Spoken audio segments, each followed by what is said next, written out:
Psychologists can be very secretive about what happens in the therapy room. So let's talk a little bit about that. What happens the moment you walk into a psychologist's office? The reason why I'm telling you this is to maybe dispel some of the stereotypes that people might have about what happens in a room. Obviously, every psychologist is a little bit different, so I'm going to be talking to my style in particular.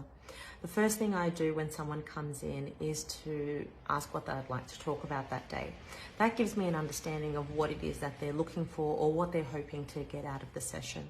I usually ask them what their experience of therapy has been like, because I'm curious to know whether they've come from a bad experience, a positive experience, a first-time experience. That will help me in terms of how I engage and interact with that person. I usually like to put the other person in the driver's seat. Usually they're feeling so out of control in other parts of their life, at least in my room, they'll have a space to be able to choose which direction the conversation will go in.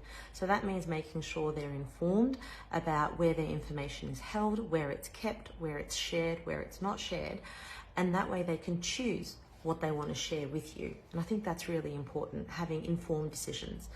I think there's a big difference between keeping someone happy and keeping someone informed.